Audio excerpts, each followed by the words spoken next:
It all began with a fallen cake, and a moment no one expected from the cold billionaire who shocked his entire staff with kindness.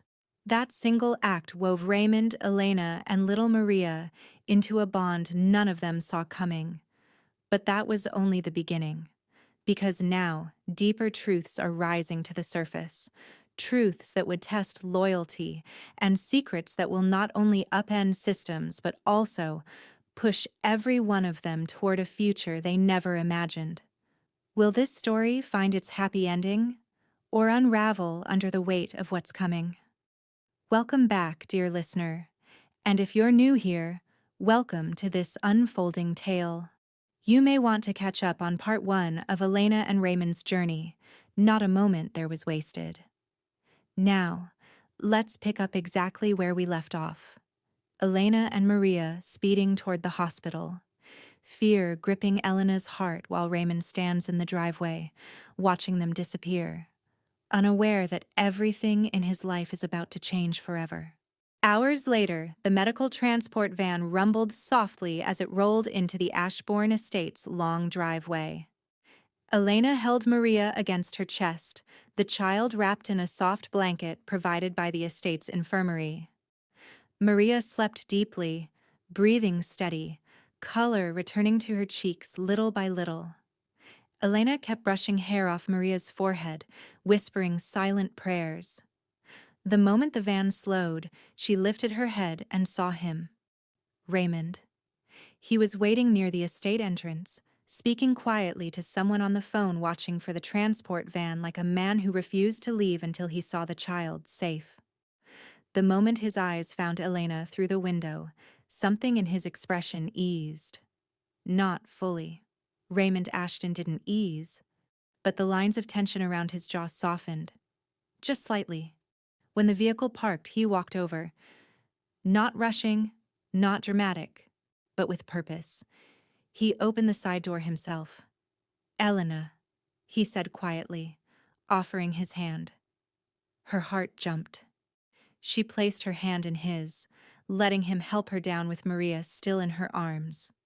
"Thank you," she whispered. Raymond didn't let go immediately. His fingers lingered for a moment longer than necessary, as if confirming she was really there, really safe, before releasing her gently. "How is she now?" he asked. Elena looked down at Maria. "Sleeping. Stable." Raymond nodded, then turned sharply to Dr. Lazaro. "What caused the relapse?" "A combination of stress, fatigue, and underlying issues," the doctor replied. "She'll need follow-up appointments and rest. A lot of rest." Raymond nodded stiffly, already falling into problem-solving mode. "I'll arrange whatever she needs." Elena tightened her grip on Maria. "Sir, please. You've already helped too much." Raymond turned to her, slowly, deliberately. "Elena, I'm not doing this because I feel obligated." Her chest tightened. "Then why?" His jaw nodded like he wasn't ready to answer that yet. Instead, he said quietly, "Because I don't like seeing her hurt. Or you." The words caught the breath in Elena's throat. "Sir." "Raymond," he corrected softly. The name felt dangerous on her tongue. "Raymond." His eyes darkened for a moment. Then he cleared his throat and stepped back, giving her space. "I'll walk you inside," he said. "No, sir, it's fine." "Elena," he said, voice low. "Let me." She hesitated, then nodded. As they walked together down the quiet hallway toward the staff rooms, Raymond kept glancing at Maria, almost protective, almost tender. Protective in a way Elena didn't know how to process. Halfway down the corridor, Maria stirred. "Tia?" she whispered weakly. "I'm here, mi amor." Raymond slowed his steps and leaned slightly closer. "Maria?" Her sleepy eyes fluttered open. When she saw him, she offered a faint smile. "You came again." Raymond's breath hitched, almost imperceptibly. "I said I'd check on you." "You kept it?" she murmured, voice fragile. Elena's heart squeezed. When they reached the staff wing, Elena paused at the door to her small sleeping quarters. She shifted Maria carefully in her arms and turned to Raymond. "Thank you for staying, for helping her, for everything." Raymond looked at her with that intense, unreadable gaze, but something in it wasn't unreadable anymore. Something was warm. "You don't have to thank me," he said quietly. "I do." "No," he murmured. "You don't." He started to turn away but stopped. "Elena," he said, keeping his voice low. "Yes, sir?" He hesitated like he was fighting himself. "I want you to know something about earlier, when Crowell said your daughter." Elena's breath froze. His eyes flicked to Maria, then back to her. "I felt something." He swallowed. "Something I didn't expect." Her chest tightened painfully. "What do you mean?" Raymond stepped closer, voice just above a whisper. "I didn't like hearing someone speak about her in a way that implied she was a burden. I didn't like hearing someone treat you as if you were using her. I didn't like imagining you struggling alone." His throat bobbed. "And I especially didn't like," he exhaled slowly, "imagining another man out there who didn't value either of you." Elena's breath caught. He froze, realizing what he'd admitted. I mean, whoever her father is, he should have been present, responsible, not absent. But the jealousy was already in his voice, raw, bare, unwanted. Elena looked down, hiding the heat rising to her cheeks. "Her father isn't in the picture." Raymond's brows twitched, a spark of relief he tried to hide, but when Maria whimpered softly, Elena immediately focused back on her. "I have to get her resting, sir. She's exhausted." Raymond nodded. "Of course." She turned toward the door. "Elena." She looked back. His voice softened, barely a breath. "If you need anything, anything at all, come to me. I'll handle it." Elena held his gaze for a long, dangerous second. "Thank you, Raymond." His expression flickered like the sound of his name on her lips hit somewhere he wasn't prepared for. He stepped back slowly. "Good night." "Good night, sir." "Elena?" She stopped. "Raymond." He corrected again, more insistently this time. She felt warmth creep up her neck. "Good night, Raymond." This time he didn't hide the slight smile tugging at the corner of his mouth. He turned and walked away.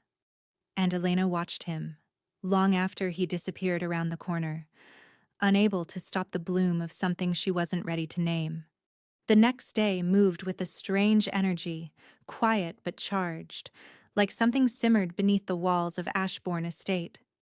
Elena arrived early again.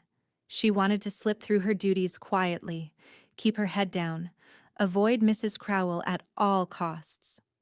After last night, after Raymond's almost confession, her heart felt too full, too confused, too fragile. She couldn't afford to feel anything for him. And yet she did. She hated how her chest fluttered, remembering the way he'd said her name, the jealousy that slipped into his voice, the way he watched her like she mattered. She tried to shove it all aside. For Maria, for survival, for sanity. But the moment she reached the main hallway, she heard it. "Mr. Ashton wants the full financial breakdown by this afternoon," someone said breathlessly. "He's furious," another whispered. "He barely said 2 words in the morning briefing." "Is it about the missing staff documents?" "No, something bigger, something about budget holes." Elena's steps slowed. Budget holes? Her mind flickered to the small admin lessons she studied at night. Balance sheets, expense ledgers, reconciliation errors. She shouldn't worry about things far above her pay grade, but something didn't feel right. She pushed her cart down the hall, determined to focus, until a familiar voice called behind her. "Elena." Her heart leapt, stupidly, traitorously, before she even turned. Raymond approached with confident, long strides, but something in his expression was tight, preoccupied. His tie was slightly loose, sleeves rolled up, something he only did when he was buried deep in work or frustration. "Good morning, sir," she whispered, pulse quickening. "Raymond," he corrected automatically, but his voice was softer than yesterday. Heat washed up her neck. She nodded slightly. "Good morning, Raymond?" The briefest flicker of warmth crossed his face, quickly shadowed by something heavier. "I need your help," he said. Elena blinked. "My help?" He nodded once, motioning for her to follow. "There's something I want you to look at." Her pulse raced with confusion, but she followed him into his office. The moment she stepped inside, she paused. Stacks of financial statements, tablet screens, printouts, everything was spread across his desk in a neat but overwhelming pattern. "I've been reviewing annual expenses," he said, moving behind the desk. "Numbers aren't adding up. Funds allocated for the staff wing renovations are missing. According to Crowell, everything is accounted for." Elena stiffened. Mrs. Crowell again. But Raymond wasn't done. "I've gone through these sheets for hours." He tapped a report. "Something is off, but I can't—" He stopped himself, jaw ticking once. "I can't find it." Elena hesitated. "Sir, you want me to look?" "You're not just anything," he said sharply. "You see, details my staff overlooks. Last week you noticed a mislabeled storage invoice just by passing through." Elena flushed.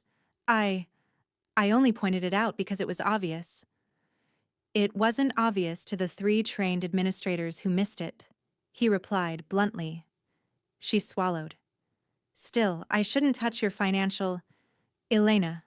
Raymond's voice softened, far too intimate. "I trust you." The words hit her like a physical force. She stepped closer to the desk, unsure if she should breathe or run. But when she glanced down at the spreadsheets, something caught her attention immediately. "Sir." "This column," she whispered, pointing. "Look here. These codes don't match the expense group." Raymond leaned closer, eyes narrowing. "Explain." Elena's voice steadied slightly. "These numbers belong to maintenance supplies, not renovations. Someone shuffled the code so the totals would balance, but they don't. Not really." Her finger traced another line. "And here, look. These transactions were repeated. Same amount, same date. Slightly altered reference numbers." Raymond's jaw tightened. "Duplicated transactions." She nodded. "To hide missing funds."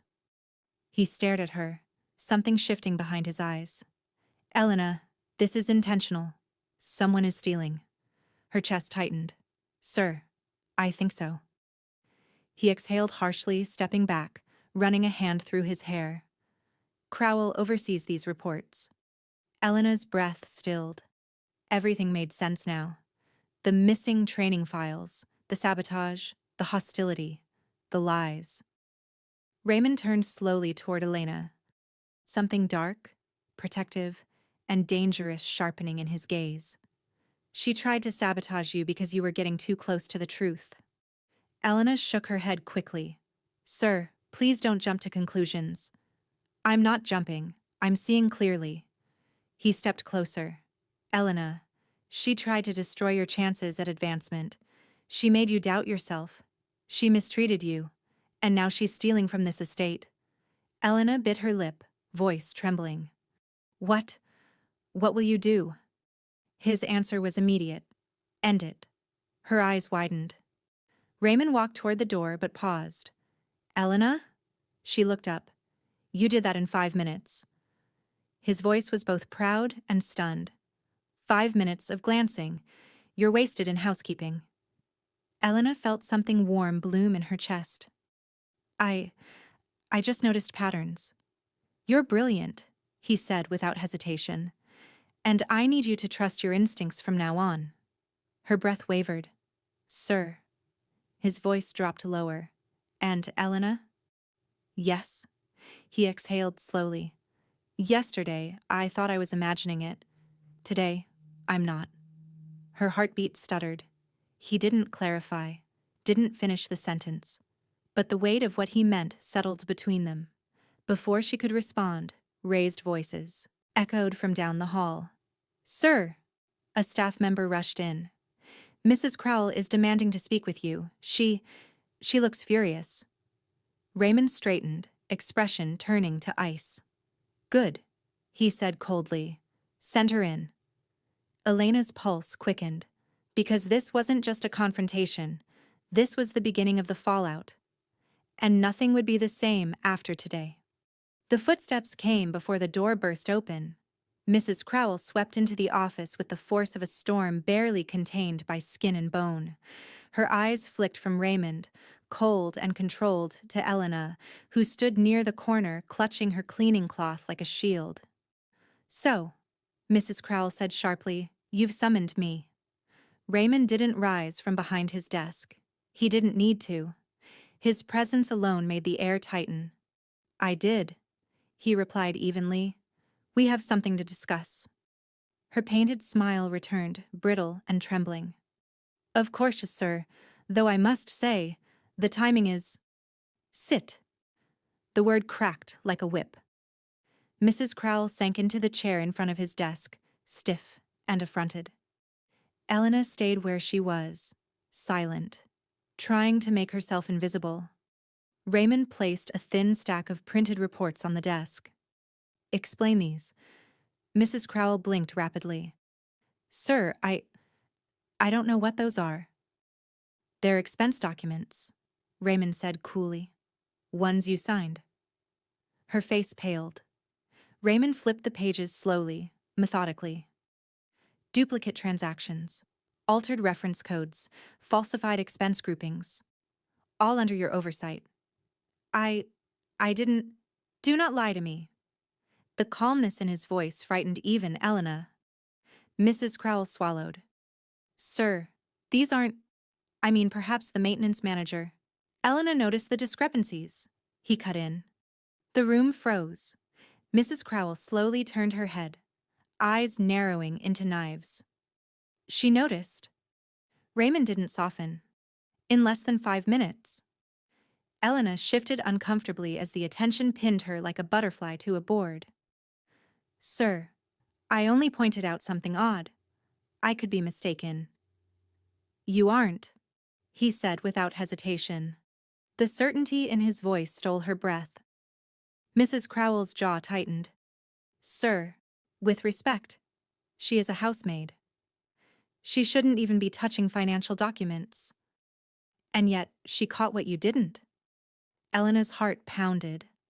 The more Raymond defended her, the deeper the fury etched into Mrs. Crowell's expression. "You're taking her word over mine?" Mrs. Crowell hissed.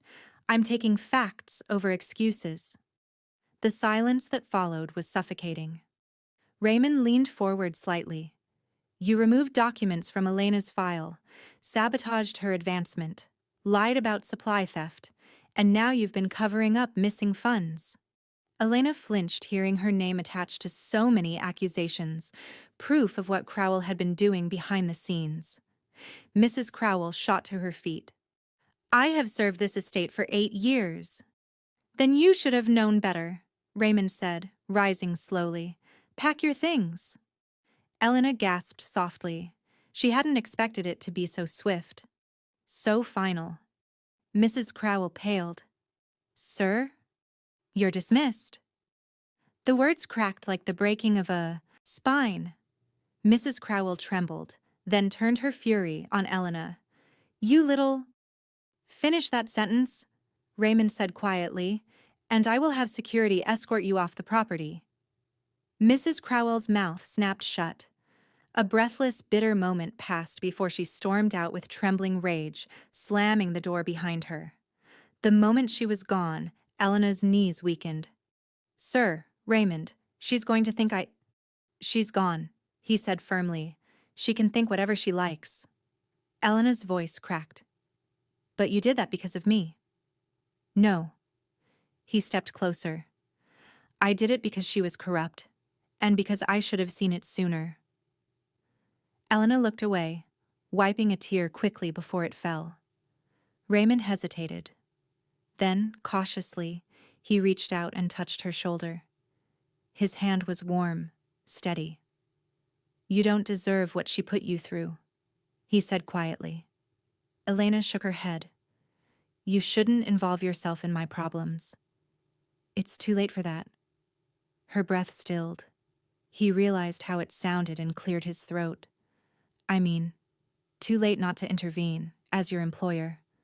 But the softness remained in his eyes. "Please sit," he said gently.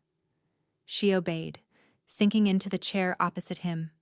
Raymond sat across from her, studying her with a mixture of pride and something far more dangerous.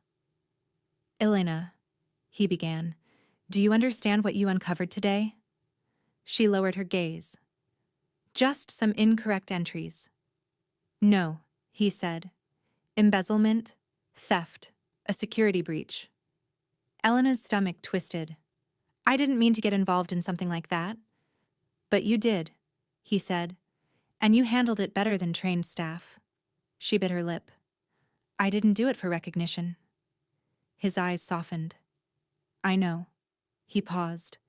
"Then, about last night," he said quietly. Elena's heart tripped. Raymond continued, voice low and controlled. "When I offered help, when I stayed with Maria, none of it was out of obligation." Elena's fingers twisted together. "Raymond, please don't." "I need to say this," he said, leaning forward slightly. "For your sake, and mine." She swallowed. "When Crowell called Maria your daughter," he paused, jaw tightening, "I felt something I shouldn't have felt." Heat rose in Elena's cheeks. Her pulse roared in her ears. "I shouldn't have reacted," he said. "But I did. And I can't pretend otherwise." Elena's voice wavered. "I don't understand." "You don't have to," he said softly. "Just know that I'm trying to understand it myself." Before she could respond, a soft knock came at the door. "Sir?" a staff member whispered. "Maria is awake. She's asking for Elena." Raymond's expression gentled instantly. "Go," he told Elena softly. "She needs you." Elena nodded, rising to her feet. But Raymond's voice stopped her. "Elena." She turned. He held her gaze, something intense and unspoken burning beneath the surface. "I'm not done with this conversation." Her breath caught. "All right," she whispered. She left the office with her heart pounding, and the weight of his gaze lingered on her skin long after she disappeared around the corner. Because now, finally, Raymond understood exactly what he was feeling. And he was terrified of it. But he wasn't walking away. The air in the estate felt different after Crowell's dismissal. Lighter, but also unstable, as if a pillar had been removed and the entire structure was adjusting. Staff whispered in clusters, avoiding Elena's path, unsure if she was suddenly favored or dangerous to be associated with. Elena didn't care. She only cared about Maria. As soon as she reached the infirmary, she rushed inside. Maria sat upright now, still pale but awake, a coloring book in her lap. When she saw Elena, her face lit with relief and exhaustion. "Tia!" Elena gathered her into her arms, burying her face in Maria's hair. "You scared me, mi amor." Maria's thin arms wrapped around her neck. "I'm okay. I'm sorry." "You have nothing to be sorry for," Elena whispered. "Nothing." A gentle knock sounded. "Miss Duarte?" Dr. Lazaro stood at the doorway, expression calm but serious. "May I speak with you privately?" Elena stiffened. "Of course." She kissed Maria's forehead and followed the doctor into the hall. The moment the door clicked shut, his expression shifted. "We need to schedule her surgery." Elena's breath caught. "So soon?" "We can't wait much longer," Dr. Lazaro said. "Her episodes are increasing. Yesterday's collapse confirms it." Elena swallowed hard. "But I don't have... The cost is..." "I know," the doctor said gently. "But delaying the procedure is dangerous. I'm advising you as her physician. She needs it soon." Her chest tightened painfully. Tears burned behind her eyes. I'm trying. I really am. Her voice broke. Miss Duarte. The doctor softened. There are payment plans, assistance options, though they take time. But given her condition, time is the one thing we don't have. Elena covered her trembling mouth, nodding through the rising panic. Thank you. I'll do what I can.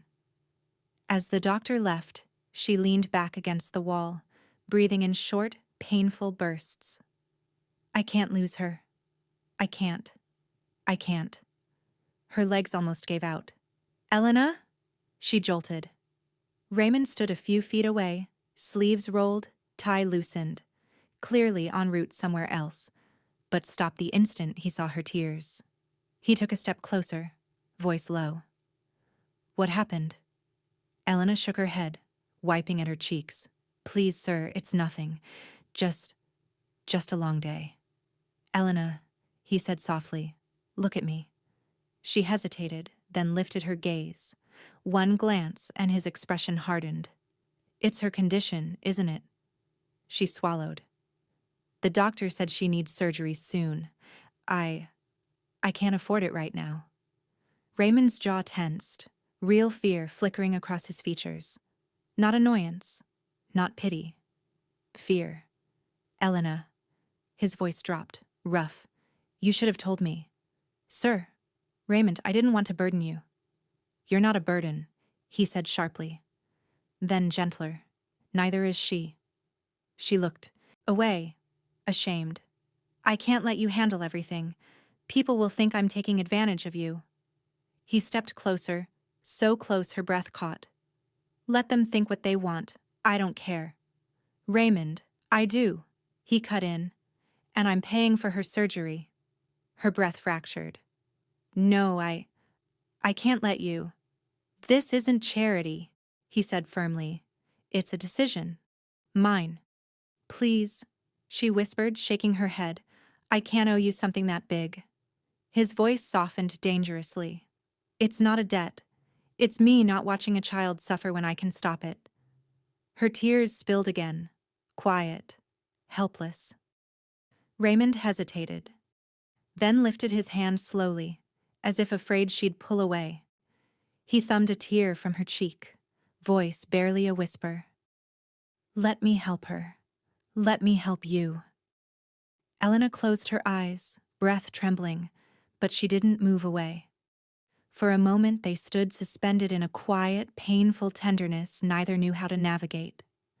Then a voice echoed down the hall. Mr. Ashton! A frantic assistant rushed up. Sir, the operations board is waiting. They say the numbers aren't adding up. There's chaos in the admin room. Raymond exhaled sharply, stepping back. I'll be there. The assistant hurried off. Raymond turned back to Elena. I meant what I said. We'll talk more. But right now, he hesitated, eyes dragging over her face with something warm and aching. I need you. Elena blinked. Me? He nodded. Just for an hour. I need your eyes on the mess Crowell left behind. Her heart thudded. Raymond, I can't be in a room full of executives. You won't be presenting, he said softly. You'll stand beside me and help me identify errors, quietly, like you always do. Her pulse raced. I'm not trained for this. You are, he said simply. You trained yourself. The words nearly broke her. Please, he added, quiet, sincere. I trust you more than anyone right now. The honesty in his voice left her breathless. All right, she whispered. His shoulders eased as if she had pulled him back from a ledge. Come with me. They walked together through the corridors until they reached the large administrative conference room. Inside, papers were scattered, assistants panicked, and senior staff whispered anxiously. Raymond stepped in, immediately commanding the room. But when they saw Elena slip in behind him, quiet but present, several faces turned with disbelief. Elena, he murmured, passing her a folder. Start with this. She scanned the numbers quickly. This reference code here. Her voice stayed low, only for him. It's wrong. It was changed by someone who didn't understand the format. He studied the sheet, nodding. You're right. And this one? Eliminated line items that should be there. Someone hid them inside a different department budget. Show me. She leaned close, pointing. Their heads nearly touched. Their hands brushed. And for a moment, the chaos of the room blurred around them until a senior board member cleared his throat loudly. Mr. Ashton, the man said, eyeing Elena. Who exactly is this? Raymond didn't miss a beat. My temporary executive assistant? Elena nearly dropped the papers. The room froze. Raymond glanced at her just once, but the message in his eyes was clear. You're stepping into a new world now. With me. Whether you're ready or not. And Elena's heart trembled, because she wanted that world more than she dared admit. The room didn't just freeze, it shifted. Executives straightened in their chairs. Assistants paused mid-typing. A few exchanged looks dripping with disbelief. Elena felt the world tilt beneath her feet. Temporary executive assistant. He'd said it like it was obvious. Like it was already decided. Like she had always belonged at his side. Heat bloomed across her skin. She tried to steady her breathing, but Raymond had already turned back to the board as if he hadn't detonated a bomb in the middle of the room. We're fixing the discrepancies today, he said sharply, and Miss Duarte will assist. Miss Duarte. Not the maid, not the girl with the child. A title. A place at his side. He trusted her in front of everyone. The board member recovered first. Very well, sir. Then, shall we begin? Raymond nodded, but his eyes flicked toward Elena, checking on her, grounding her, before he continued. The meeting snapped back to life with tense energy. Papers shuffled, screens lit, numbers appeared on the wall display. Raymond handed Elena a highlighter. Elena, he whispered, check the maintenance projection first. Her hands trembled as she scanned. But then her mind clicked into the rhythm she'd taught herself in late-night study sessions. She traced patterns, mismatches, and anomalies with surprising calm. Here, she murmured, this number doesn't match the labor cost for the month. He leaned closer. Show me. She did. And this, she whispered again, pointing to another line, has a duplicated reference code. Someone tried to hide it under general utilities. Raymond stiffened. That's a major red flag. Within minutes, they uncovered more inconsistencies, errors that no trained administrator should miss. Executives stared in disbelief. Sir, she's right, one said quietly. These numbers aren't... She's not just right. Raymond cut in, voice low with controlled fury. She's the only one who's been right today. Elena felt her heart stutter. She never imagined hearing a billionaire defend her competence in a room full of powerhouses. But here he was, standing slightly in front of her, shielding her from the glare of judgment while showcasing her sharpness. When the meeting finally ended, staff scrambled to fix the errors she had highlighted. As the last executive left the room, Raymond finally let his posture relax. Only then did he look at her fully. She shifted nervously. I hope I didn't embarrass you. He stepped closer. Elena, you carried that meeting. I just found a few mistakes. You found the mistakes. His voice softened. You saved us hours, days, maybe more. Her breath quivered. I only helped because you needed me. His gaze deepened. I always do. The world thinned into a thread between them, tense, fragile, warm. Raymond looked away first, clearing his throat. I should walk you back to the staff wing. She nodded quietly. As they stepped into the hallway, she felt every stare, every whisper. His presence beside her was impossibly steady, radiating a protective force she didn't know how to absorb. They reached the elevator, and he pressed the button. The moment the doors closed around them, the silence grew heavier. "Elena," he said softly, "I want to be clear about something." She swallowed. "About the meeting?" "No." His eyes lifted to hers. "About you." She felt her whole body go still. Raymond exhaled slowly, as if choosing each word with care. "When I said what I did yesterday, about not wanting you to struggle alone, about Maria." His jaw tightened. "I wasn't speaking as your employer." Her breath caught.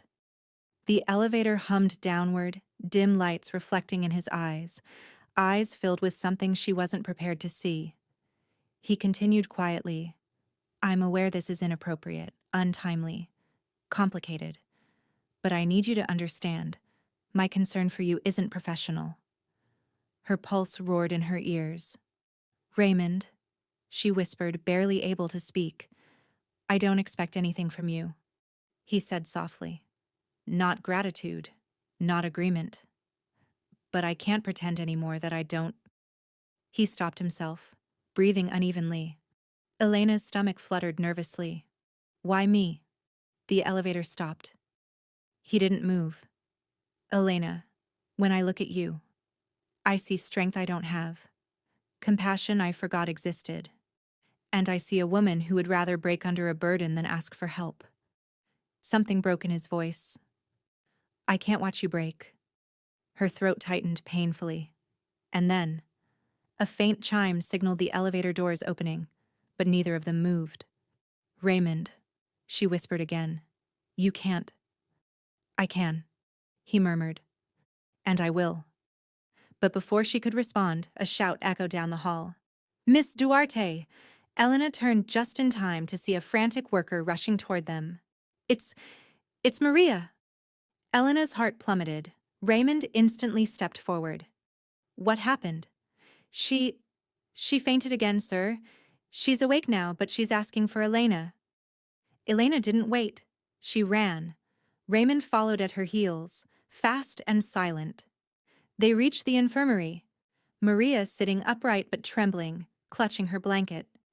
"Tia," she whimpered. Elena sat beside her, gathering her into her arms. "I'm here, mi amor. I'm here."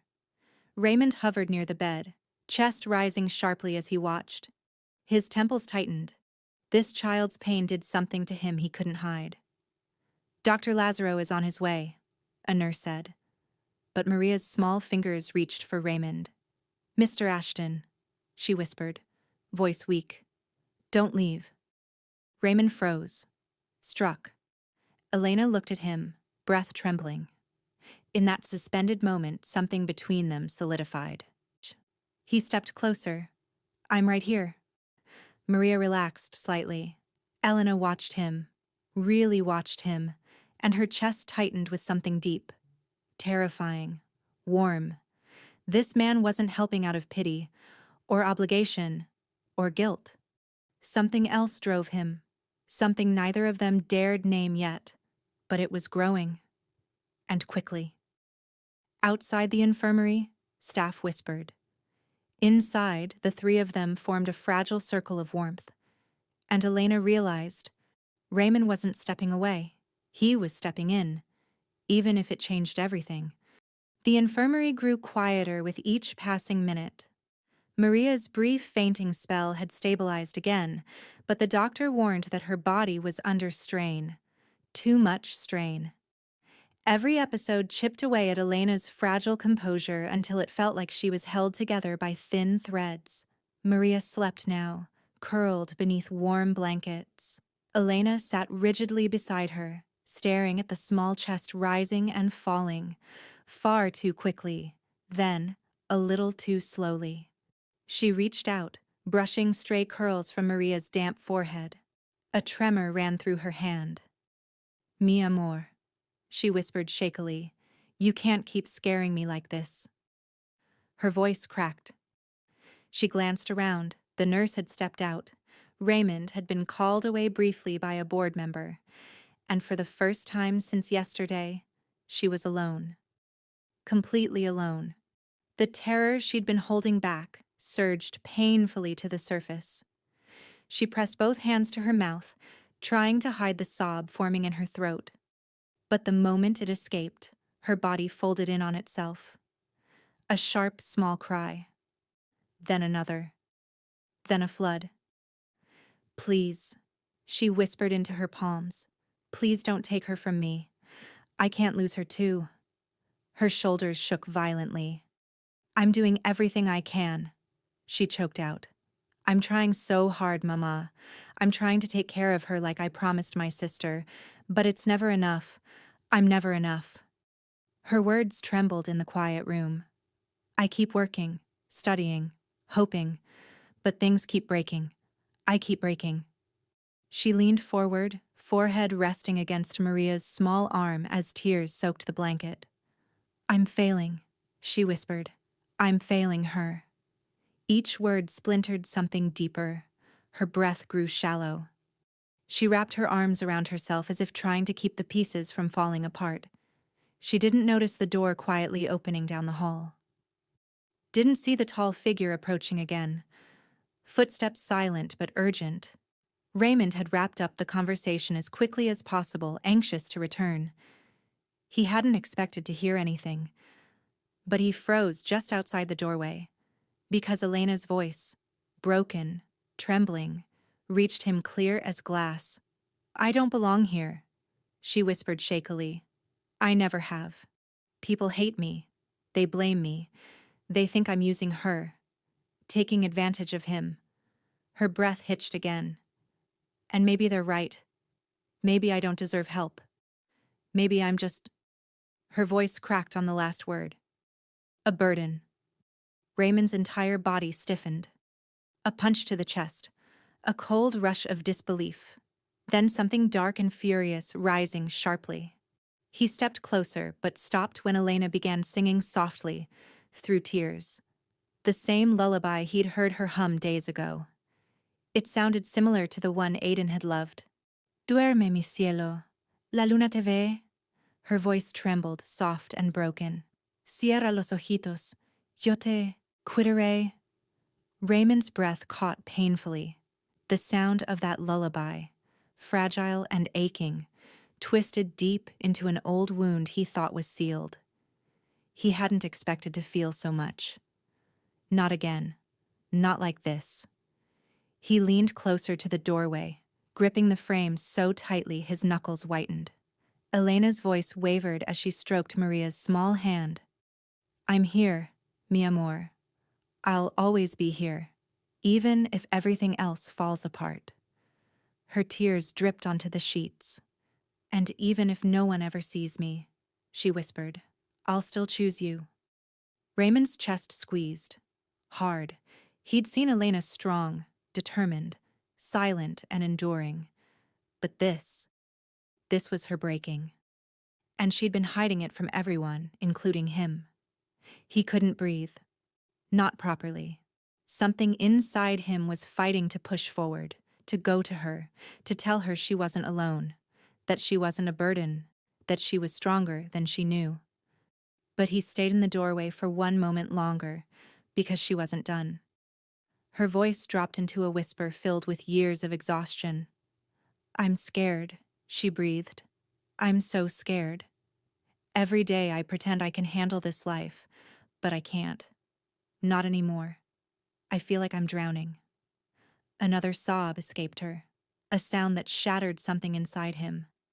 "I don't belong anywhere," she whispered. "Not here.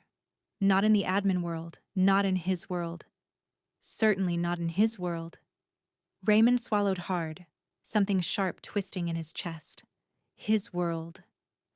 She didn't think she belonged near him, didn't think she deserved the help he was desperate to give, didn't think she had a right to stand beside him at all. "Elena," he whispered under his breath, unseen. He stepped inside quietly. Elena was wiping her cheeks, trying to pull herself together the moment she sensed someone behind her.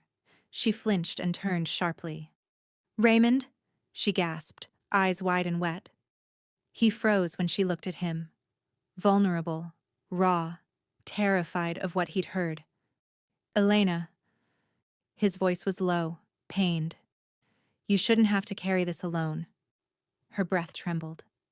You weren't supposed to hear that. I know. He stepped closer. But I'm glad I did. She looked away, shaking her head. Please don't look at me like this. I'm fine, I'm tired. You're breaking, he said softly. Her chin quivered. It doesn't matter. I'll keep going. I have to. Elena, he whispered, moving closer. You don't have to be strong every second, not with me. Her breath fractured, a sob escaping. Raymond, please. He knelt beside her slowly, gently, as if approaching a wounded animal. His voice was barely above a whisper. You're not a burden. She shook her head. You're not alone. Her tears fell harder. And you, he breathed, eyes soft and burning, deserve to be in my world more than anyone else here. Elena's lips parted, a silent gasp trembling through her. Because for the first time, she believed him. And for Raymond, watching her fall apart made him realize one brutal truth. He didn't just care, he was already falling. By noon, the atmosphere in Ashborne Estate had shifted from whispers to shockwaves. Raymond didn't wait, didn't hesitate, didn't call for a board meeting or request committee input. He acted, and everyone felt it. The first announcement hit through the estate intercom and internal emails. Effective immediately, Mrs. Verena Crowell is terminated from all duties. All department heads are to report to Mr. Ashton directly. Gasps echoed across every wing. Then came the second blow, sent minutes later. All administrative records will be audited today. Any staff found complicit in altering reports or enabling discrepancies will be dismissed.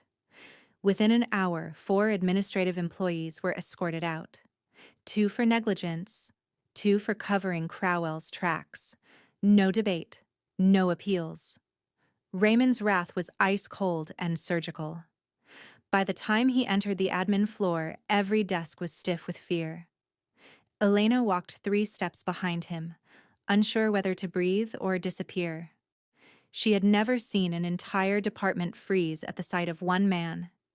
He stood in the center of the room, gaze sweeping across rows of shocked faces. 2 months' worth of discrepancies, he said, voice calm but lethal. And none of you caught them. No one spoke. No one dared. This estate, he continued, has operated on a standard that clearly no longer exists. A murmur rippled, but died instantly when his gaze sharpened. So from this moment forward, Raymond said, the administrative structure will change. He stepped aside, and for the first time, every pair of eyes fell on Elena. Some widened in disbelief, some narrowed in resentment, some flickered with a sudden ugly understanding. Raymond ignored all of it. Miss Duarte, he said, tone formal yet soft at the edges. Step forward. Elena did, though her hands trembled slightly. Raymond held a folder, a real employment contract. Thick, heavy, real. Effective immediately, he announced clearly. Elena Duarte will assume the role of my executive assistant. Gasps, a few muffled scoffs. A chair scraped sharply in the corner. Raymond continued without blinking. She has demonstrated precision, integrity, and competence beyond what I've seen in this department for years. She has identified embezzlement, corrected projections, and stabilized 2 major financial discrepancies in less than 48 hours. He let the truth hang in the air. And more importantly, he added, voice lowering, she is the only one I trust with this position. A stunned silence followed. Elena swallowed, finding her voice. Sir, I don't know if I... Raymond cut her off gently. You earned this. I'm not giving it to you. A ripple of shock moved through the staff. Raymond then turned fully toward her, lowering his voice so only she could hear. You belong here. Elena's breath caught painfully, then louder again for the room. She will transition from housekeeping immediately. All tasks and communications from my office will go through her. Any disrespect or interference will be addressed personally by me. No one misunderstood the warning. Several staff members bowed their heads. Others exchanged looks of envy or disbelief. One braver assistant raised a hand weakly. Sir, will she need formal training? Raymond's expression flicked toward him, cool and sharp. She is already exceeding the skill set expected for this role. The assistant nodded quickly and sat down. Raymond stepped closer to Elena, almost protectively. There is one more thing, he said. Elena stiffened. Raymond held out the contract folder but didn't release it. I want you in this role, he said softly. But I also know what you truly want isn't only to work in administration. Elena's eyes widened. I've seen your notebooks, he murmured. Your music sheets. The recordings you do late at night when you think no one hears. Her breath faltered. I only sing because it calms Maria. And because it's who you are, he answered gently. A few watching staff blinked in confusion, but kept silent. Raymond straightened slightly, returning to his decisive tone. So here's my offer, he said. 2 paths, both secure, both yours. Elena listened, frozen. 1, he said, holding up the contract. You work for me as my executive assistant for 6 months. Full salary, full benefits, your own workspace. He paused. Or 2. His voice softened. I sponsor your music training and scheduling, privately funded. No debt, no obligation. Elena's mouth parted. The room fell utterly silent. This isn't charity, he added. This is investment, in your future, in whatever future you want. Her hands trembled as she held the contract. Raymond. Her voice barely rose above a whisper. I can't choose right now. He nodded. Not disappointed. Not impatient. Only understanding. That's why I'm not asking you to, he said softly. Not until Maria's surgery succeeds. Elena breathed shakily. So, you're giving me time. As much as you need. Her eyes glistened. Thank you. Raymond's gaze softened in a way that made several staff members look away politely. For now, he said, stepping back, you'll remain by my side.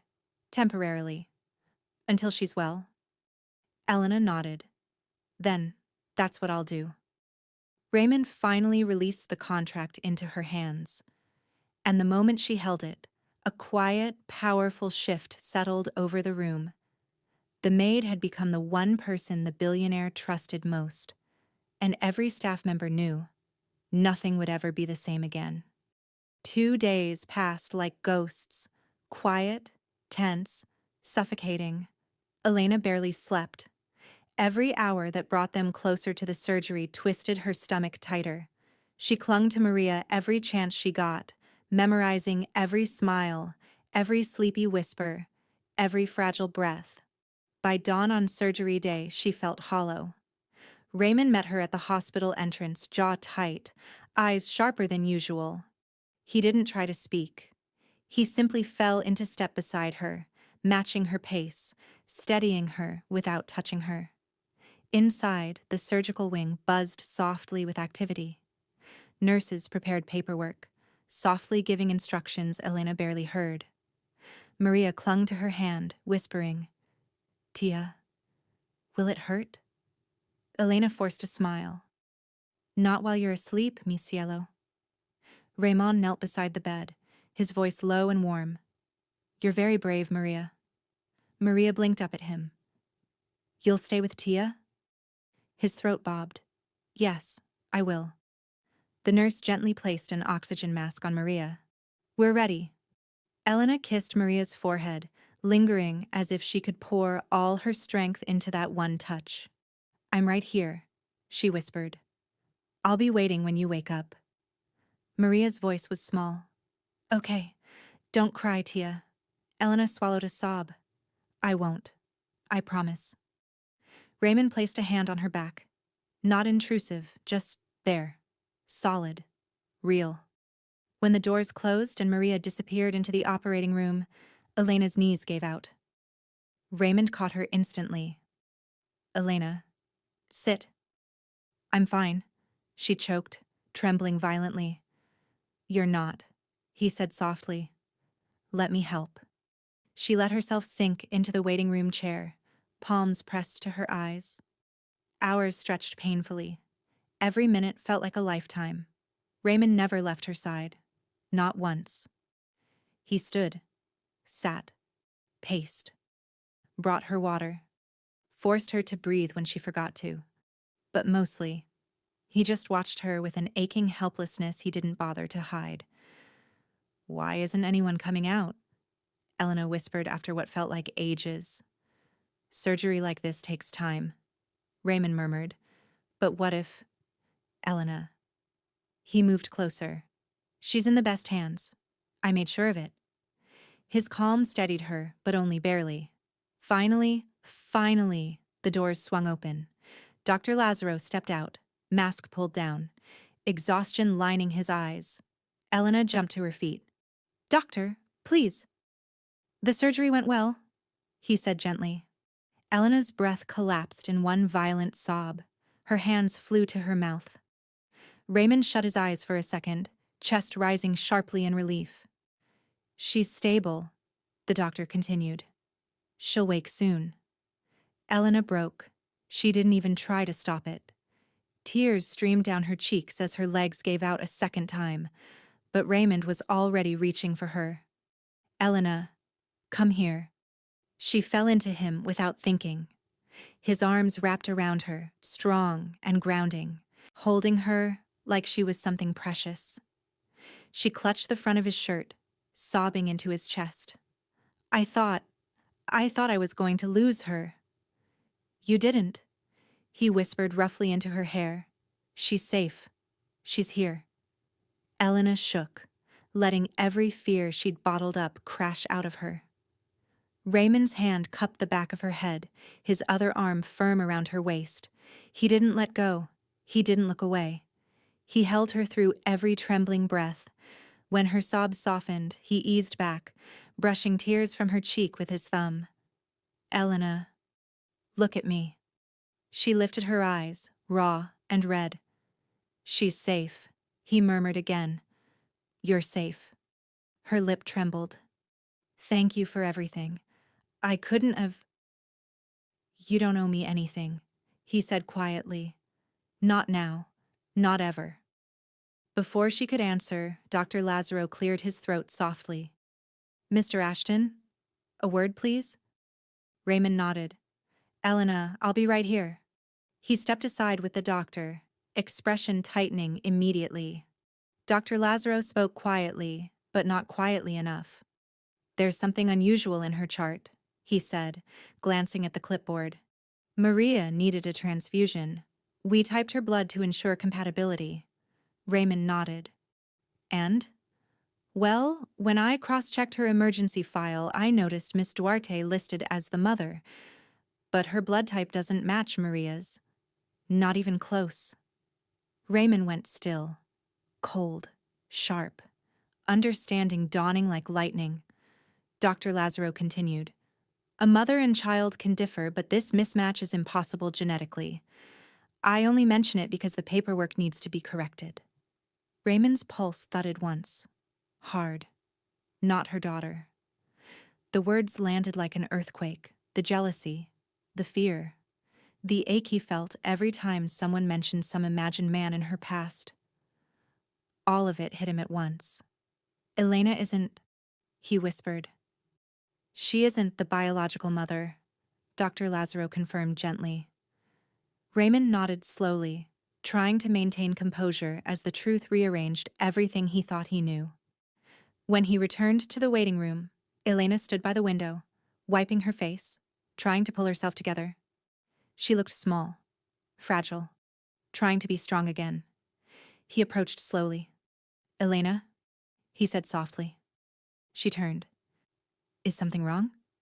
He exhaled, searching her face. "Maria isn't your daughter, is she?" Elena froze. Her lips parted, but no sound came out. Raymond stepped closer, voice gentle but firm. Tell me the truth. Her eyes filled instantly, trembling with the weight of years she'd carried alone. She's my niece, Elena whispered. My sister's child. I've raised her since she was 6. Raymond stared, softly, stunned, painfully moved. And her father?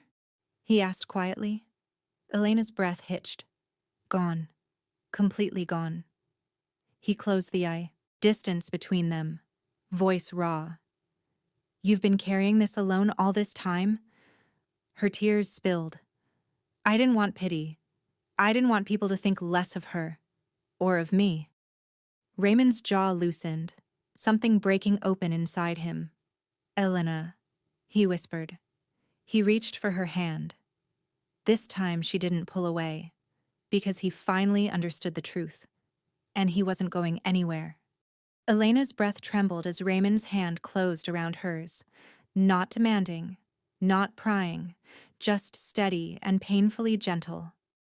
You've raised her all alone, he said softly, still processing the truth. Since she was 6. Elena nodded, eyes shimmering. My sister Rosa passed away 2 years ago. Raymond's expression softened instantly. I'm sorry. Elena looked at the floor, voice trembling. She was younger than me, 24.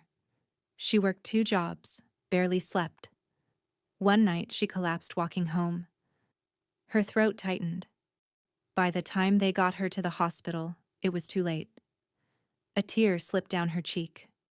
Raymond reached to brush it away but stopped his hand halfway, letting her decide. She didn't pull back. She always told me, Elena whispered, that she'd fight long enough to see Maria turn 18. Her voice cracked. She didn't make it past 24. Raymond exhaled sharply, an ache pressing behind his stern composure. And Maria's father? He asked carefully. Elena swallowed. He wasn't a good man. He was violent, controlling. My sister never told him about Maria. She left him before she even knew she was pregnant.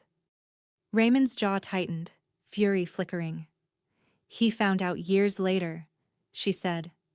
Tried to force himself back into their lives. Rosa got a restraining order. He broke it. Her fingers curled into fists. Police arrested him. He was sentenced. Raymond's voice hardened. Good. She nodded faintly. He died in prison last year. A fight with another inmate. Her voice dropped. Rosa never wanted Maria to know what kind of man he was. And when Rosa died, I promised myself I'd protect her from everything. Even the truth. Raymond stepped closer, eyes shadowed with emotion he rarely let anyone see. You've carried all of that alone? He whispered. The grief. The responsibility. The fear. I had to, she said, wiping tears. Maria needed someone, and I just kept going. One day at a time, one shift at a time, one breath at a time. Raymond's expression broke. Shock, anger at the world, and something deeper. Admiration that made his voice rough. Elena, he said quietly, I don't know anyone stronger than you. Her eyes lifted to his. Raw, vulnerable. For years, he murmured, I thought strength looked like shutting the world out. But you, he exhaled. You carry people. You carry pain no one sees. And you still show up every day with kindness. Elena's breath hitched. And after everything, he said softly, you still manage to sing. Her lips trembled. Only because Maria loves it. That's not why, he whispered. You sing because your soul hasn't broken. Not entirely, and that's extraordinary. Elena wiped her eyes again, overwhelmed. Raymond. He reached for her hand fully this time, and she let him take it. Not intimately. Not possessively. Just honestly. You're not alone anymore, he said quietly. Not in this. Not in anything. She held his gaze for a long moment, then nodded slowly, letting the truth settle.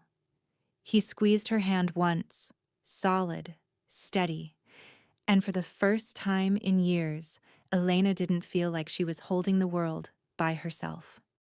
2 months later, spring sunlight filtered through the small glass panes of the Community Arts Center as Elena stepped out of her first music workshop of the day.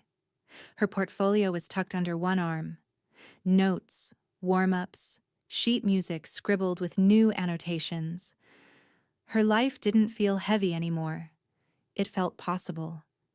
Raymond had kept his word. She wasn't his executive assistant, not officially. She'd chosen to start slower. She worked part-time as an admin assistant at a local youth center, close to home. A place where schedules were flexible enough for her to attend music lessons 3 evenings a week. Raymond funded the lessons quietly, never boastful, never overbearing, simply supportive. The rest she earned herself. And for the first time in her adult life, Elena felt proud. Maria's recovery had been steady and full of life. She now raced through the garden with the neighborhood kids, laughter ringing through the air like bells. Her cheeks were rosy again, her energy brighter, her smile constant. She was preparing to return to school next week. Everything felt new, hopeful. Even the sky looked different. Elena walked toward the bus stop, pulling out her phone. The screen lit with a new message. Raymond, how is your class? Did you remember to drink water this time? She bit back a smile and typed, yes. I'm not fainting on your watch. His reply came within seconds. Good. I'll call Dr. Lazaro and cancel the emergency team I had on standby. She laughed softly, shaking her head. You're ridiculous. Raymond typed, only for you. Her heart flipped, dangerously, stupidly, wonderfully. Maria wants to show you her new drawing later, she typed after settling her heart. Tell her I've been waiting for it all day. A pause.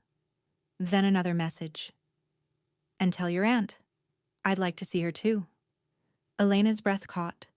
Her fingers hovered before typing carefully, why? A moment passed. Then her phone buzzed again. Because my day doesn't feel right until I hear your voice. Her chest tightened, warm, fluttering, terrified and alive. Elena typed slowly, heart racing. Then call me tonight. The reply came instantly. I will. I always will. She pressed the phone to her chest, exhaling shakily, smiling despite herself. Their relationship wasn't defined, not labeled, not spoken aloud yet. But it was growing, rooting itself steadily, gently, undeniably. One message at a time, one heartbeat at a time. And for the first time in Elena's life, the future didn't look frightening. It looked beautiful. And it looked like him. 1 year later, Ashborne Estate had transformed from a cold monument of wealth into something warmer, brighter. The annual Ashton Charity Gala glittered across the sprawling ballroom, chandeliers throwing light like diamonds over the guests in shimmering gowns and tailored suits. But the centerpiece of the evening wasn't the decor or the guest list. It was the woman standing behind the velvet curtains, hands trembling around a microphone. Elena Duarte. Her hair cascaded in soft waves, her dress simple but elegant, the soft silver fabric catching the glow of the stage. Her voice coach had hugged her before she stepped into the wings. You'll be brilliant, they whispered. She wasn't sure if brilliant was the right word. Terrified might have been closer. But then, right on cue, she spotted him across the room. Raymond Ashton, the man who had changed everything. He stood at the center table, tall and composed in a charcoal tuxedo, but the moment his eyes found hers behind the curtain, he softened, like she was the only person in the room. And maybe she was. The MC stepped up. Ladies and gentlemen, please welcome a special performance from someone whose resilience and heart inspire us every day. Miss Elena Duarte. Applause swelled. Elena stepped into the spotlight. For a heartbeat, she froze. Hundreds of faces, cameras, wealthy donors, influential guests. But then she saw Maria at the front, seated with Senora Amada, now lively and healthy, smiling wide, swinging her legs excitedly. "Tia, go!" Maria mouthed. Elena inhaled deeply. The music began. Her voice, soft, trembling at first, slipped into the first verse of an English ballad, a song of healing, of second chances, of finding light after darkness. The notes poured out, warm and rich, filling the ballroom with something pure enough to silence even the most hardened guests. By the second chorus, her voice grew stronger. By the bridge, emotional. And by the final lines, Elena wasn't just singing. She was telling her story, her loss, her hope, her love. When the last note faded, the room stayed silent for a breath, then erupted into applause so thunderous Elena nearly stumbled backward. Maria stood and clapped above her head. Senora Amada cried into her handkerchief. And Raymond didn't clap. He stood, watching her as though his entire world had stepped into the light.